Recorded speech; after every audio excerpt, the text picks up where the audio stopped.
اللہ کہتا ہے جیسے پہلے لوگ نا امید ہوتے ہیں کہ اب زمین سر بڑھ گئی ہے کوئی نہیں اگے گا، اللہ کی طرف سے بارش کے چھینٹے پڑتے ہیں اور لوگ دیکھ لیتے ہیں ہر طرف گلو گلزار. ایسے ہی ہوا اللہ کے رسول علیہ السلام. تو آخر میں دو چار اشعار جو اکبر الہ آبادی مرحوم نے کہا، وہ بھی بیچارہ اقبال کی طرح شاعر نہیں تھا، حکیم تھا، دانا تھا، امت کے روگ کو سمجھتا تھا، روتا رہا. جو سر سید کا فتنہ تھا اس کا حل بھی کرتا رہا، پڑھا لکھا جسٹس تھا. تو وہ بیچارہ یہی کہتا ہے، یہ وہ نام خار کو پھول کرے سنوار کر. اللہ کے رسول کا نام ایسا ببرکت ہے، جو پڑھے گا آپ کی سیرت کو اور آپ کی ہے یہ وہ نام خار کو پھول کرے سنوار، کانٹا پھول بن جائے گا. ہے یہ وہ نام خاک کو سما کرے ابھار کر، اگر وہ زمین ہوگا آسمان کی بلندیوں تک پہنچ جائے گا. ہے یہ وہ نام اکبر اسی کا ورد تو صدق سے بے شمار کر، صلی علی محمد صلی علی محمد. ہاں تو چلو تاریخ کوئی تھی کوئی نہیں، یہ باتیں بتانا جانچ پڑتال کی ایسی کوئی بات نہیں. بہرحال جب ہم جانتے ہیں کہ اللہ کے رسول آئے، ہمارے رہبر و پیشوا تھے، جان سے ہمیں پیارے، النبی اولیٰ بالمؤمنین من انفسہم. اللہ کہتا اگر ایمان رائی ہوگا نا تمہارے دلوں میں تو اپنی جانوں سے پیغمبر زیادہ پیارا ہو. ہاں تو ذرہ عشق نبی از حق طلب. بات ختم کرتا ہوں، ہے تو لمبی، اس سے ختم ہونے والی تو نہیں کہ اللہ تھوڑا سا ذرہ ہی آپ کی محبت کا ہمیں نصیب کرے. پوری محبت کے حقدار تو کہاں ہم، مگر ذرہ تھوڑا سا بھی ہمیں نصیب ہو جائے اور مرتے دم تک ہمارے سینے میں وہ رہے، ہماری موت آئے تو اسی پر آئے. اور ایسا ہو کہ جیسے میدان احد میں جب اللہ کے رسول کو پتہ چلا کہ فلاں صحابی جان دے رہا، تھوڑی سی جان باقی، حضور اس کے سرانے گئے. اب وہ سر اٹھا نہیں سکتا تھا، بے بسی تھی، مگر اس نے آخری یہ کیا جو اس کے بس میں تھا کہ اپنا سر تھوڑا سا کھسکایا، رسول کریم علیہ السلام کے قدموں پر رکھا، حضور کی طرف دیکھا اور جان اس کی جو تھی اللہ کی طرف چلی گئی. تو وہاں پھر مولانا شبلی نعمانی لکھتے ہیں، بچے ہیں ناز رفتہ باشد ز جہان آز مندے کہ بوقت دانس پردن بسرش رسید آواز. وہ دیوانہ دنیا سے کس ناز کے ساتھ گیا ہوگا کہ جان دینے کے وقت جس کے سرانے تو کھڑا تھا. وہ دیکھ رہا تھا چہرہ انور کو اور کہہ رہا تھا کہ اللہ کے رسول جو ہم نے وعدہ کیا تھا جان دینے کا وہ پورا کر دیا. اور پیغمبر بھی کہہ رہا تھا علیہ السلام کہ قیامت کے دن میں تمہارے لیے گواہ ہوں گا، تم میرے سامنے مرے ہو، میں وہاں شہادت دوں گا کہ اللہ اب ان کے بارے میں کیا پوچھنا ہے، کون سی کسر رہ گئی، یہ پوری طرح دین کا ساتھ دے کر مرے. اللہم صلی علی محمد النبی الامی وعلی ذریتہ واہل بیتہ اجمعین آمین یا رب العالمین.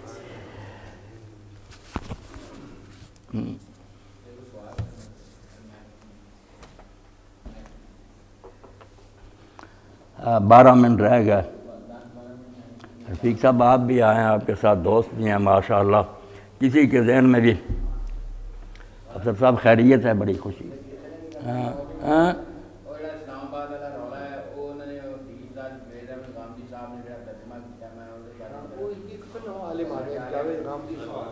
جاوید احمد غامدی صاحب نے فرمایا کہ وہ جو اسلام آباد میں جامعہ حفصہ کا ہوا نا، انہوں نے یرغمال بنا لیا تھا، وہ لڑکی تھی، فاحشہ تھی اور ساتھ دوسرا تیسرا. تو انہوں نے حدیث بیان کی، جب ٹی وی والوں نے ان سے پوچھا، انہوں نے کہا کہ آپ نے یہ کیوں کیا، قانون کیوں ہاتھ میں لیا؟ انہوں نے کہا کہ حضور اکرم صلی اللہ علیہ وسلم کی حدیث ہے کہ اگر برائی ہوتے دیکھو تو اس کو ہاتھ سے روکو، اگر نہیں تو زبان سے کہو، اس سے کم ہے کہ دل میں برا کرو، یہ ایمان کی سب سے نیچلی سطح. جاوید احمد غامدی صاحب سے یہی پوچھا گیا کہ یہ حدیث، انہوں نے کہا کہ یہ غلط اس کی تشریح کر رہے ہیں، یہ صرف حکمرانوں کے لیے، حکمرانوں کے لیے ہیں. اب دیکھیں کہ جو طاقت رکھتے ہیں یہ ان کے لیے ہے، یہ عام لوگوں کے لیے نہیں ہے، ورنہ فساد فی الارض ہو جائے گا. حکیم صاحب کو بھی دینا ذرا کچھ، حکیم صاحب کا بھی خیال سامنے آنا چاہیے. دیکھیں حکیم صاحب فرمائے نا کوئی دین سے ہٹانے کے لیے. جی وہ کہتے ہیں اس طرح زمین میں فساد پھیل جائے گا، اپنے ہاتھ میں قانون اگر لوگ دیں گے، یہ صرف حکمرانوں کا کام ہے کہ برائی کو روکیں. حکمرانوں کے لیے یہ حدیث ہے، مرّا منکم. یہ جو ہے نا بات یہ ہے کہ سارے کام حکمرانوں کے ہی ہیں، لیکن جو حکمران کام نہیں کرتے ہیں وہ پھر ساری دوسرے بھی چھوڑ دیں. من رعا منکم منکرن، من میں کوئی تخصیص حکمران یا غیر حکمران کی نہیں ہے، یہ عام بات ہے.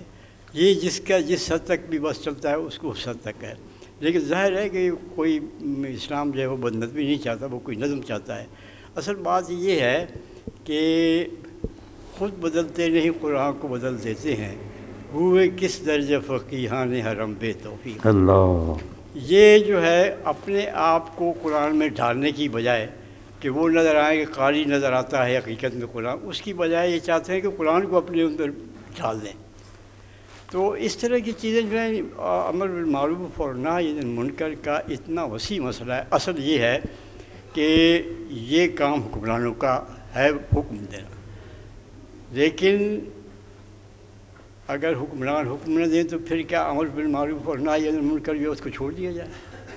یہ تو تمام مسلمان جو ہیں وہ ان کا یہ فرض ہے. قرآن مجید میں آتا ہے کنتم خیر امۃ اخرجت للناس تأمرون بالمعروف وتنہون عن المنکر وتؤمنون باللہ.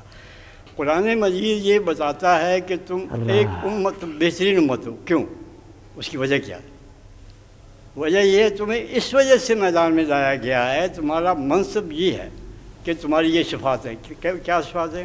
تأمرون بالمعروف، تم نیکی کا حکم دیتے ہو، وتنہون عن المنکر، اور تم برائی سے روکتے ہو، اور تؤمنون باللہ، اور اللہ پر ایمان لاتے ہو.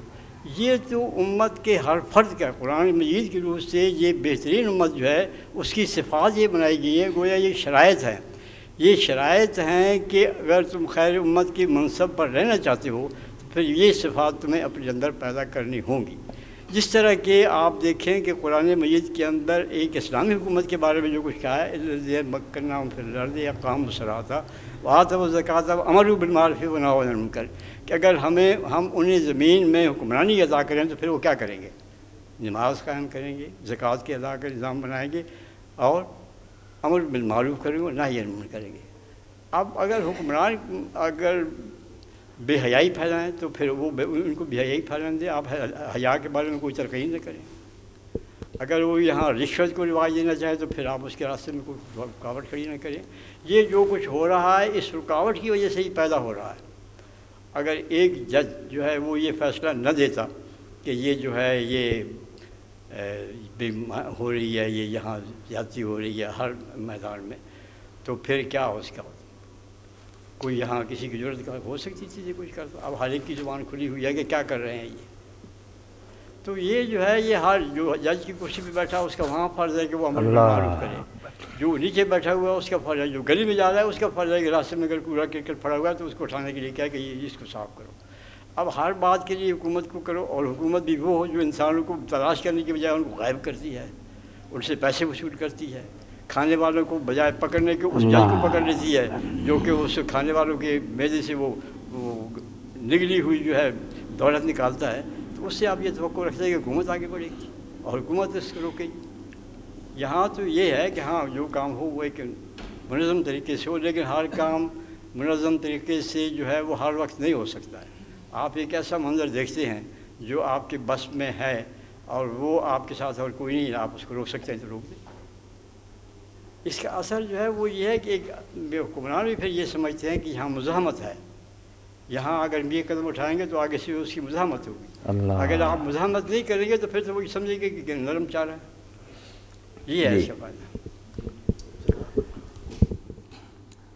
غامدی صاحب کی بات سن کر وہ بات یاد آئی کہ خارجی لوگوں نے حضرت علی رضی کے زمانہ میں قرآن کی ایک آیت کو سامنے لے لیا ان الحکم الا للہ، اور اس پر اپنا کلا تعمیر کر لیا. تو آپ نے فرمایا کلمۃ حق ارید بہا الباطل.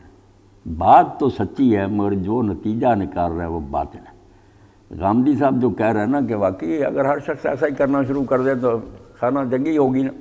مگر اس سے جو غامدی صاحب کو سمجھنا چاہیے تھا نا کہ پھر پتہ چلا کہ جس طرح نماز وضو کے بغیر نہیں ہوتی اور وضو کے لیے پانی چاہیے، تو علماء اور سارے عقل مند جانتے مقدمۃ الواجب واجب کہ ضروری چیز کے لیے جو پھر سامان ہوتا اس کا حاصل کرنا بھی لازم ہوتا کہ آدمی پانی ڈھونڈتا. اگر غامدی صاحب یہ صحیح سوچ رہے ہیں نا کہ حکومت کے بغیر نظم نہیں ہو سکتا، تو ان کو چاہیے تھا اسلامی حکومت کے دائی ہوتے. یہ شفیق بیٹا اس تک پہنچائے کہ تو نے اپنے استاد کے خلاف، مودودی صاحب کے خلاف اور اپنی پہلی کتابوں کے خلاف اب جب یہ فلسفہ پھیلانا شروع کر دیا کہ دین کو حکومت سے کوئی تعلق، ایک طرف تو کہتا ہے کہ حکومت ہوگی تو برائی روکے گی، دوسری طرف کہتا ہے اسلام کا کیا تعلق حکومت سے، جو مرضی حکومت آ جائے، حتیٰ کہ کفر کا اعلان بھی کر دے، کہتا ہوں صرف اگر کوئی لڑنا چاہتا ہے لڑتا رہے، جائز ہی ہے، حکم کوئی نہیں، بالکل حکمرانوں کا ایجنٹ۔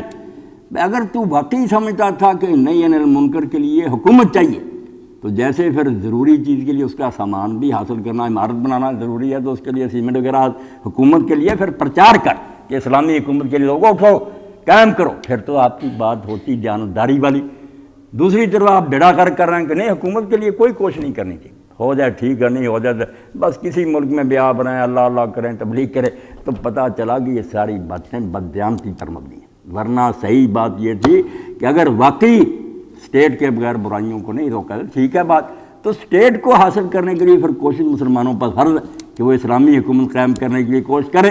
جب وہ قائم ہو جائے گی تو واقعی سارا کچھ ہو جائے۔ اس کو قائم کرنے کا جو کام ہے اس کے خلاف ہے تو کہ نہیں کوئی ضرورت نہیں، کتاب پر کتاب لکھ رہا، تو ظالم اسے شاخ کوئی کاٹ رہا ہے جس پر آشیانہ بنا ہوا تھا کہ نہیں عن المنکر کے لیے جب تم مانتا قوت چاہیے تو قوت کے لیے پھر لوگوں کو کہو کہ حاصل کرے، اس کی بھی تم مخالفت کرتا، اور ہر برے ظالم حاکم کے لیے کہتا کوئی خلاف نہیں ہو سکتا، تو جھوٹے ہیں۔ باقی جیسے حکیم صاحب نے فرمایا کہ جب حکومت کا ہم چھوڑ دیں، اب دین میں تو یہ بھی ہے، اس کو بھی پتہ کہ زکوٰۃ انفرادی طور پر لوگوں کا دینا کوئی دین کا مطالبہ نہیں، باقاعدہ عاملین علیہا، کلیکٹر مقرر ہوں گے، محکمہ ہوگا، وہ وصولے گا، اور اگر کوئی شخص کہے گا میں نے دے دیے، نہیں حکومت کو ادا کر۔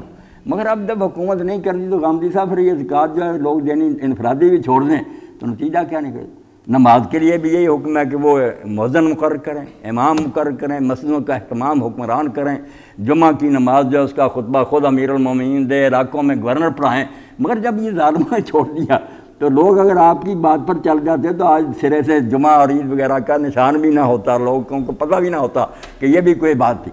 تو اصل تو یہی ہے کہ حکومت اسلامی کرے، مگر اگر وہ نہ کریں تو جو بس میں وہ بھی لوگ چھوڑ دیں تو پھر دنیا میں ظاہر الفساد و فی البر والبحر ہو جائے۔